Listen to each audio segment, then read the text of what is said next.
Hello everyone and welcome back to Doki Doki Dollmaker, the demo. If you're interested in playing the game yourself, or backing the Kickstarter, links in the description. If you haven't watched the previous part, I highly recommend you watch that. Or, play the demo yourself. Have fun, pick your own doll. We picked the grumpy one, so if you want to watch that, stick around. Lyle and Tilly reached the school. The building was quite large, despite the small town atmosphere surrounding it. It had wide, clear windows on all sides and an enormous gate encircling it. Once Lyle was pulled beyond the gate and into the main entrance of the building, Tilly released his arm from her eager clutch. I gotta go. You'll find your classroom okay, right? Before Lyle could answer, Tilly was zooming down one of the many hallways towards her classroom. Lyle stood alone in this desolate hall. He looked around, unsure of where to go. I should try to find the main office. I'm not sure what class I'm supposed to be in. He chose a random hallway and began to walk down it.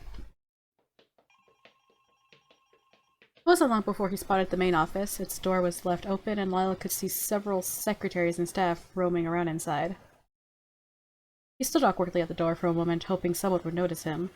After some time, he knocked. Excuse me. A nearby secretary motioned him closer. After some discussion, Lyle was pointed in the right direction. He followed the woman's instructions and reached his classroom with few problems. It was labeled just as she had said. Lyle stood at the closed door for a moment, listening to the voices behind it. He heard the teacher lecturing and wondering when the best time to interrupt the lesson might be. I guess no time is a good time. Lyle swallowed hard as he opened the door. The teacher stopped mid-sentence in order to address the disruption. He perked an unimpressed eyebrow at Lyle as he entered the classroom. Excellent way to start off the semester. I'm not interested in excuses. A loud crash was suddenly heard at the back of the classroom. You? We're in the same class? I mean, you could have just asked. Talia pointed at Lyle as she spoke, her eyes wide with surprise. She had stood up swiftly, causing her chair to fall backwards onto the floor with a crash. The other students laughed at the disturbance. That's enough, Miss Tilly. There's music, right? It's just really quiet. Hold on, let me put it up. Actually, no. We're not going to put it up that way. There you go, yeah. Sorry, new headphones. No headphones, who dis? Tilly picked up her chair and slumped back onto it with a pout. Have a seat. Lyle lowered his head and shuffled nervously towards an empty desk behind Tilly. He was relieved to be in the same class as her. A friendly face among a classroom of strangers was comforting. He let out a sigh as their teacher continued the lecture. Once their teacher turned to write on the chalkboard at the front of the class, Tilly turned around and peered at Lyle with a stubborn-looking expression. Why didn't you tell me we're in the same class? She whispered angrily at him. What? How was I supposed to... What? How was I supposed to know? Lyle whispered back, not wanting to disrupt the classroom again. Wait. That means we're the same age. I thought you were way younger than me. What's that supposed to mean? If you'd like the tension on the first day, please continue talking. The teacher spoke aloud to the whispering students without turning to face them. The other students giggled under their breath. Tilly faced the front of the classroom and crossed her arms over her chest with a scoff. The school day was long and tiring. Lyle was thankful that he had sat beside a window. He rested his chin in his hand and glanced outside at the school entrance gate, which he had a clear view of. The lunch bell rang. It was time for the students to enjoy a break from their studies. Most of the students left the classroom, but many stayed inside and ate their lunches at their desks. Tilly turned her chair around and sat at Lyle's desk, facing him. She grinned widely. How do you like it so far? Alright, I guess. School is school. Yeah, I'm not crazy about it either. They shared a chuckle. Oh, they're cute. While they were chatting, Lyle noticed two boys standing near the classroom entrance. They seemed to be talking discreetly with one another, but would occasionally glance in his direction. Each time he looked up at them, they would avert their gaze and start snickering. It made Lyle uneasy. After lunch, the lectures continued. Lyle jotted a couple of notes down, but he was finding it difficult to focus. He looked out the window again and let his mind wander. He thought about the dolls, almost forgetting that he had brought one of them to school with him. The reminder made him smile. He couldn't wait to walk home with the doll after school and return it to the other four waiting for him at home. When classes ended for the day, Tilly packed her bag and slung it over her shoulder as she turned to face Lyle. I gotta run. My mom asked me to pick up some things on the way home. I'll come by your house again tomorrow morning, Kay? Sure, thanks. Lyle smiled as Tilly sprinted out the classroom. He was lucky to have made a friend so quickly. Maybe things wouldn't be so bad after all. Ugh, don't jinx yourself, Lyle. He picked up his school bag, which was resting on the back of his chair, and left the classroom. He made his way outside and began to walk home. I hope I remember my way back. Oh, no. Oh. As he walked, he noticed the two boys from earlier falling a short distance behind him. Maybe they live nearby. Lyle ignored them and continued walking. I don't want anything bad to happen. As time passed, the distance between them grew smaller and smaller. It was making him uncomfortable. What do they want? Oh no. Suddenly one of the boys bumped into Lyle from behind, causing him to stumble forward and drop his school bag onto the ground. Oh, sorry about that. You're such a klutz. It's fine, really. Lyle replied, trying to avoid confrontation. Here, let me get that for you. The first boy picked up Lyle's school bag and handed it to him, but before Lyle could take hold of it, the bully tossed it over to his friend. Oops. Lyle's eyebrows furrowed. Hey, give it back! He shouted as he tried to take it back from them. Why were they doing this? Was his first impression that bad? They didn't seem like the type of students who cared about their lecture being disrupted. Was he targeted simply because he was new? Whatever the reason, it was unfair and unwarranted. Alright, we'll give it back. Here. The second boy opened Lyle's school bag and dumped its contents onto the street. After it was empty, he threw the bag in Lyle's face. Lyle ran towards his belongings, desperate to hide the doll that spilled out along with his books. Before he could reach it, however, he was punched in the stomach. What the fuck is this? Ugh. Lyle stumbled backwards and grunted heavily, the wind knocked out of him. I hate this. The violent boy approached him as the other rummaged through his belongings. Tilly's annoying, but she's kinda hot. I didn't think she was into pretty boys. So that's what this was about. These guys had a crush on Tilly and were jealous that Lyle was able to befriend her so easily. Maybe if you guys weren't a couple of jerks, she'd give you the time of day. Lyle managed to mutter, not recovering from the previous blow.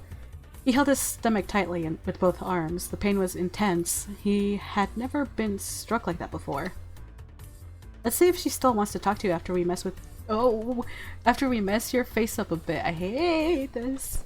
The bully clutched Lyle's collar aggressively and reared his fist back for another punch, but before he was able to swing, he was interrupted by an obnoxious laugh. Oh. Lyle's eyes widened as he noticed his doll clutched in this boy's hand. He had picked it up by its head and was shaking it around and showing the other. Nice doll! I don't know what to laugh. I know you looked like a girl, but I didn't think you acted like one too. Look at this stupid thing. Let's rip its eyes off. No! Leave this doll alone! As silly as it seemed, Lyle was more concerned about the doll's safety than his own. It wasn't the doll's fault that it was brought to school that day. It was his. If these kids wanted to beat him up, fine, but if they damaged the doll, I would never forgive himself. Nah, make him do it. Yeah, come on kid, tear its eyes out. What the fuck? I know I'm cussing, but like, do it. Lyle's stomach contorted. he had put so much time and energy into making the dolls, he felt an undescribable attachment to them. The thought of tearing off Torin's butt and eyes after he had put so much core into sewing them made him sick. He'd never do it. Lyle's anger gave him a burst of adrenaline. He was determined to get the doll as far away from danger as possible. He pushed one bully away from him, freeing his collar from the boy's grasp, and ran at the other with all the strength he could muster. He reached for the doll and managed to knock it free from the bully's hand. It tumbled out of sight as Lyle was struck with a kick to the stomach in retaliation. Lyle hit the ground hard. He wasn't sure if he'd be able to stand after such a blow, but it didn't matter. Their attention was back on him and the doll was spared. He braced himself for the next strike, but it never came. Wait. What was that? Oh. Oh. Ooh. A tall figure charged in to stand between Lyle and the two boys. 2 against 1, huh? What if we level the playing field? Lyle looked up at the person in front of him, trying to make out who it was. Cole? No. Cole would never wear something like that. It was hard to make out from behind, but Lyle could see that the person was proudly showing his midsection and had a large leather belt slung around the back of his legs. He looked oddly familiar, even though Lyle could not see his face. The two bullies were more than surprised at the stranger's sudden appearance. They were completely dumbfounded. The figure took a few steps towards them, cracking his knuckles as he approached. Not so tough now, are ya? His brows furrowed as he pushed one of the boys backwards with his hand. Get out of here before I embarrass you. The two boys were off with a jolt, whimpering in fear. Walker. The tall figure looked down to Lyle and spoke. You're not hurt too bad. You can get up on your own, can't ya? The pain in Lyle's midsection prevented him from replying. I'm so distracted by the midriff. The pain in Lyle's midsection prevented him from replying as he would have liked. He attempted to question the stranger, but only a guttural groan escaped. Who was this person? Where did he come from? Why did he help him? Lyle's mind was racing. He managed to muster enough strength to lift himself back up on his feet. The passerby seemed relieved. There you go. See you around. The stranger turned his back to Lyle once more and walked away, lazily waving his hand in the air as a sort of farewell. Lyle struggled to get all of his belongings back into his school bag. He couldn't find the doll anywhere. His heart sank deep into his chest. Oh. The jerk probably took off with it. I bet they snatched it while I was distracted. Lyle sighed heavily, unsure what to do. He slowly made his way back home, sniffling at the pain in his stomach and his stolen doll.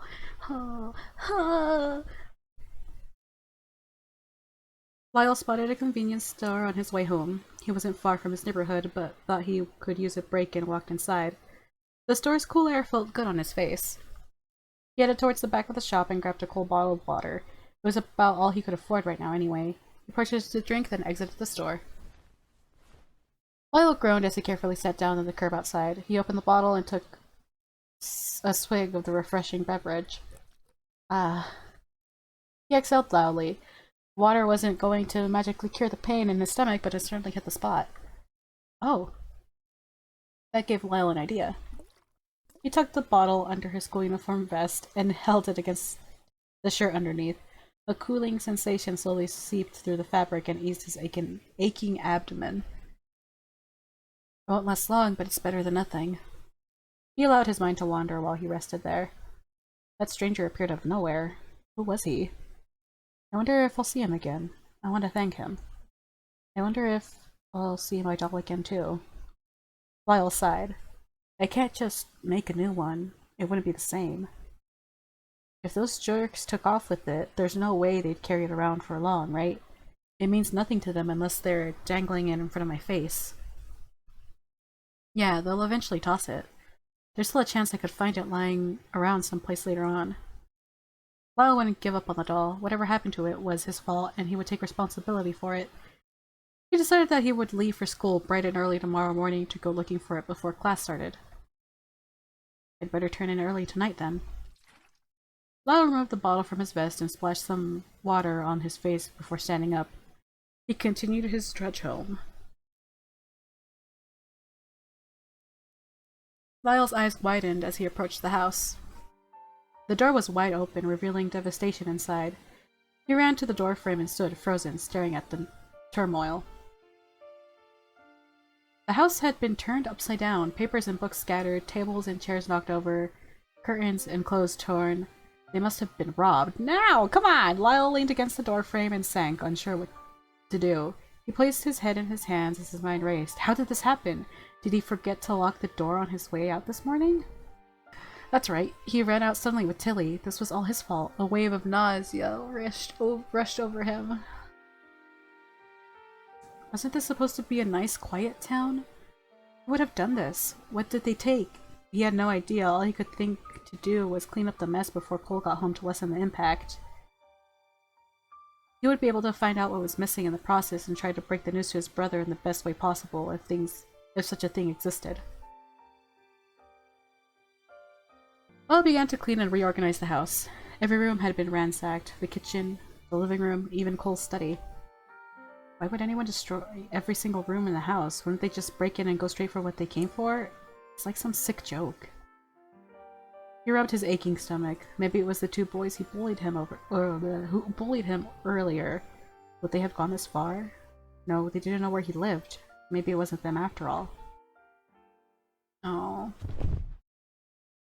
Once the entire house was clean, Lyle collapsed on his bed from exhaustion. Cole would be home in about 30 minutes. Just enough time for a nap. He deserved one after everything he had been through today. He probably needed one too. His stomach was still sore. Cole will wake me up when he comes in. I'll explain everything to him then. Lyle closed his eyes and drifted off to sleep.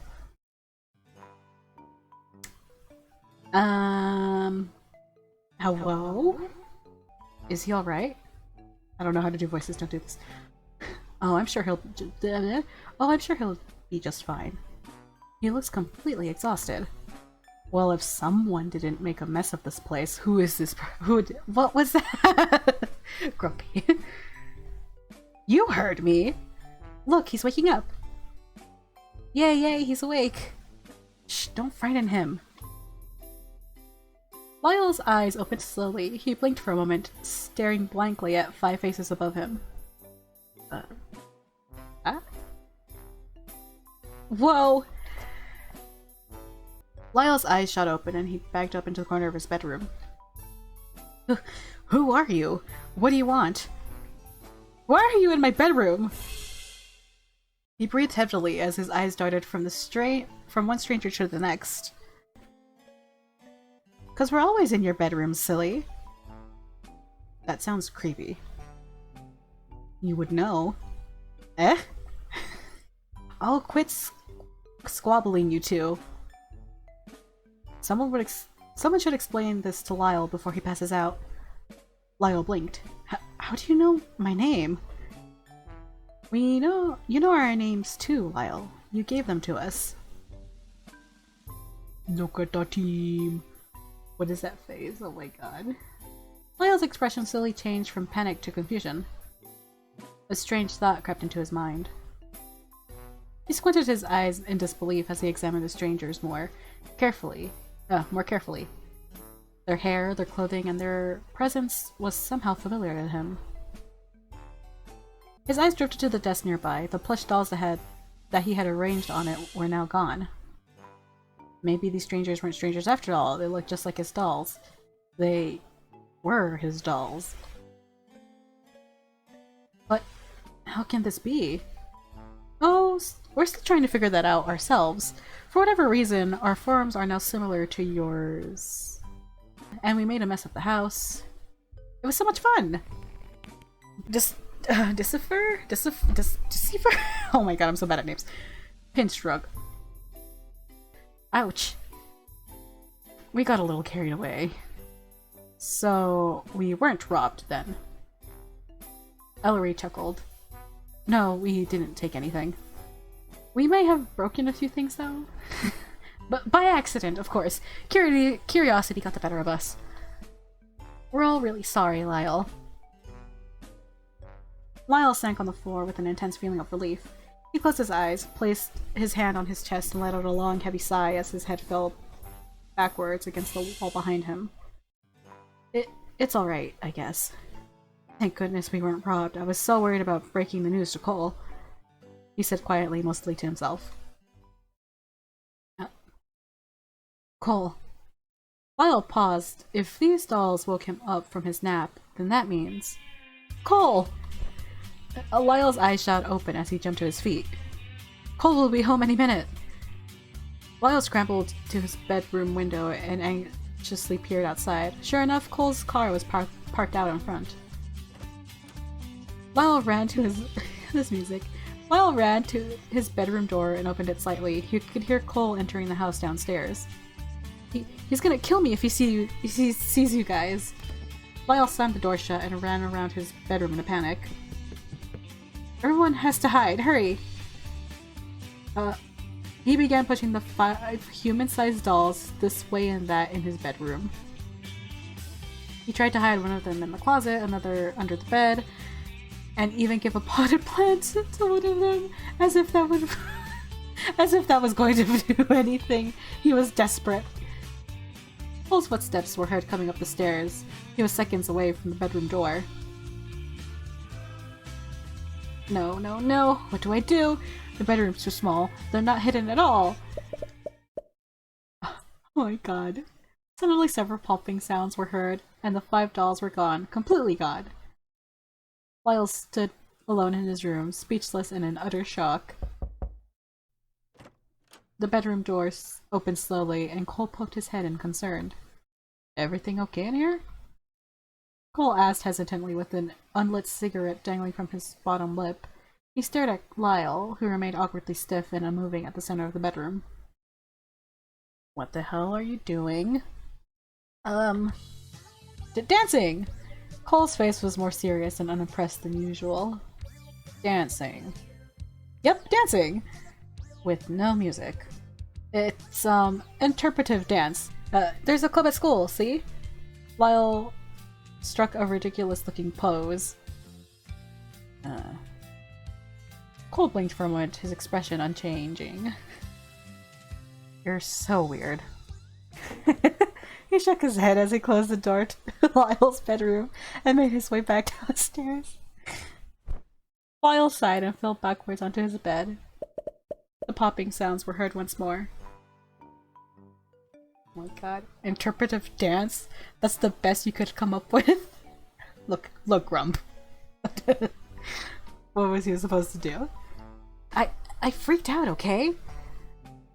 Lyle replied without thinking. He sat up quickly and saw the 5 figures had reappeared in his bedroom.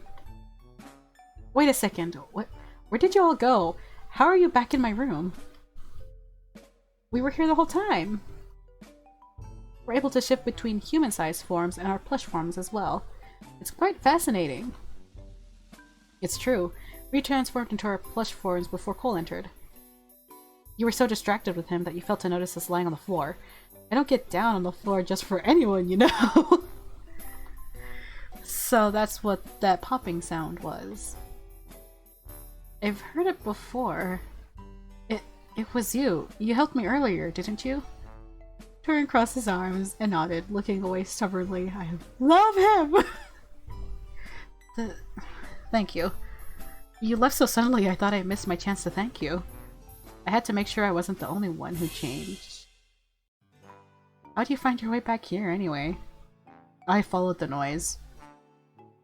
That's me! Lyle. Sorry, it was in my head. It was roasting in there for a few seconds, and then I realized, Lyle let out a sigh of relief. The house was safe, and his lost doll had returned to him. He even had the opportunity to thank his rescuer. Everything seemed to work out okay. What happens now? Looks like you're stuck with us. We can change back into dolls if you want, but these bodies are fun. Can we stay here and play with you, Lyle? Please? Please? We'll try not to cause too much trouble for you. And we won't trash the house anymore. Promise. I don't know. That's a lot to process. Ah, jeez. Come on, that's not fair. Okay, look at these puppy eyes. Look at these puppy eyes. You aren't giving me much of a choice. Alright. Well, let's set up some ground rules, okay? The 5 dolls nodded in agreement. First, never transform in front of anyone. You guys aren't exactly a standard occurrence around here. I'm grateful that you appear to stop those jerks today, but if anyone else saw, we might have been in even more trouble. Next, don't leave the house without me, at least for now. I still have to wrap my head around all this. The last thing I need is to be worried about you guys getting lost or something, you know? And finally, my #1 rule. This is the most important one, okay? Never let Cole see or hear you under any circumstances. He'll kick all 5 of you out, dolls or not. Got it? Got it! Lyle smiled, grateful for their cooperation. He thought they should shake on it. The rule would seem even more official that way. He held his hand out to the dolls for a friendly shake, but they simply stared at it. What's the matter? What would you like us to do? Shake hands! Don't you know how to shake hands? The dolls were obviously puzzled. Rook tilted his head to one side in confusion. Ellery and Cavell shook their heads almost simultaneously, while Torin and Decifer, Decifer? I wouldn't be surprised if his nickname is Desi. And Decifer stared on with blank faces. Oh god, there's no, I love I love Turin and Turin. Oh god, I'm gonna learn their names, don't worry. And Decifer so much, especially since both of them react the same way to a handshake. Jesus. Kyle brought his hand to his forehead. This process was going to be a lot harder than he thought. I have a lot to teach you guys. That was so cute! Will Lyle fall in love with one of his dolls turned human? What is the nature of their existence? Can he keep them a secret from his brother forever? Doki Doki Dollmaker features 5 romance options, 40+ CG images, 10+ hours of gameplay, 8 different endings, and 20 background music tracks. I like this. I like the music a lot. Sorry if you can't hear it, that's my bad probably. If you enjoy this demo, please consider supporting the project on Kickstarter. Thank you for playing Doki Doki Dollmaker. Check out the Kickstarter, links in the description. Say hello to the team.